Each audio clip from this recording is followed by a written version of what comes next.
نزیکەی 5 ساڵە حکوومەتی هەرێمی کوردستان هیچ پرۆژە یاسایەکی بودجەی ڕەوانەی پەرلەمان نەکردووە. تا ئێستاش دیار نییە کە ئاخۆ ئەم ساڵیش سەرۆژ حکوومەت و جێگرەکەی هاوشێوێ ئەو 4 ساڵەی پێشوو بە ئارەزووی خۆیان بە ناوی حکوومەت دەهاتی وڵات تەخشان و پەخشان دەکەن یان پرۆژەیان دەبێت. ئەندامێکی پەرلەمانی کوردستانیش دەڵێت زۆر پێویستە بە زووترین کات دەستەی سەرۆکاتی پەرلەمانی کوردستان دابدرێت بۆ ئەوەی تەواوی دەسەڵاتەکانی خۆمان بەرامبەر بە حکوومەت بەکاربهێنین تاوەکو ناچاریان بکەن پرۆژەی بودجە ئامادە بکەن. ئەگەر ئەمەشیان نەکرد بە پێی پەیڕەوی ناوەخۆ دەتوانین وەزیری دارایی بانگهێشتی پەرلەمانی کوردستان بکەین. پەسەندکردنی پرۆژە یاسای بودجە ئەرکێکە لە ئەرکەکانی پەرلەمان. ئێمە وەکو فراکسیۆنی کۆمەڵی ئیسلامی لە یەکەم دانیشتن نوقتە نیزامیمان لەسەر ئەوە گرت کە سەرۆکی پەرلەمان دەبێت بە ئەرکەکانی خۆی هەڵسێ. یەکێک لە ئەرکەکانی ئەوە بوو سەرۆکی یەکەم دانیشتن کە سوێند خواردنی پەرلەمانتاران وە هەروەها هەڵبژاردننی دەستەی سەرۆکایەتی. ئەگەر دەستەی سەرۆکایەتی هەڵبژێردرا بووایە ئێستا پەرلەمان دەکەوتە سەر کارەکانی خۆی و ئێمە دەبێ ئەوشمان لەبیر نەچێکەوە مانگی دا سەرەتای مانگی دەبێ ئەنجومەنی وەزیران پرۆژە بودجە بنێرێتە پەرلەمان. ئێستاەوە کەوتینە مانگی 11 کەچی پەرلەمان دەستی بە کارەکانی خۆی نەکردووە. بۆیە ئێمە پێمان وایە وەکو فراکسیۆنی کۆمەڵی ئیسلامی لە بۆشایەکی یاسایی دادەژین چونکە پەرلەمان بە کارەکانی خۆی هەڵنەستاوە تاوەکو ئێستا.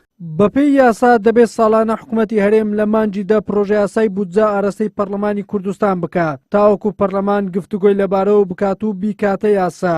بەڵام چەند ساڵێکە حکوومەتی هەرێم بە بیان و قەیرانی دارایی و شەڕی داعش پێچەوانەی یاسا کار دەکات. ڕۆژنامە نووسێکیش دەڵێت حکوومەت لە نەناردنی پرۆژە یاسای بودجە بۆ پەرلەمان چەند مەبەستێکی هەیە. لەوانە ناوێت پاشەکەوتی موچە لا بدات و کەس بزانێت داهاتی هەرێم چەندە. قۆناغێک هاتوۆتە پێش کە پێویستە حکوومەت بە ڕێکارێکی ئاسایی و یاسایی خۆی پرۆژەی بودجە بنێرێتەوە پەرلەمان بۆی کە زۆرێک لە بڕیارە نایاسایەکانیشکەوە لایەن حکوومەتەوە نراوە بە نمونە پاشەکەوتکردنی موچە بەڕاستی دەبێت لەگەڵ پرۆژەی بودجەی ئەمساڵ کە بچێتەوە پەرلەمان ئەو بابەتەش کۆتایی پێبێنرێتن.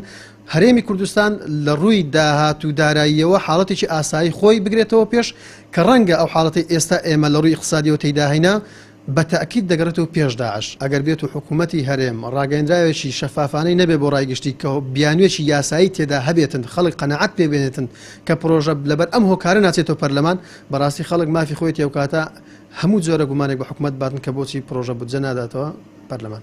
بەهۆی نەبوونی یاسای بودجە ماوەی نزیکەی 5 ساڵە پەرلەمان بێ ئاگایە کە حکوومەتی هەرێم داهات و خەرجی ساڵانەی چەندە و چۆن خەرجی دەکات. بەڵام لەم خولەی پەرلەمان پەرلەمانتاران دەتوانن بە پێی پەیڕەوە تازەکە لێپرسینەوە لە حکوومەت بکەن ئەگەر پرۆژە یاسای بودجە نەنێرێتە پەرلەمان. وەلی سەلیم کەناڵی ئاسمانی پێم هەولێر.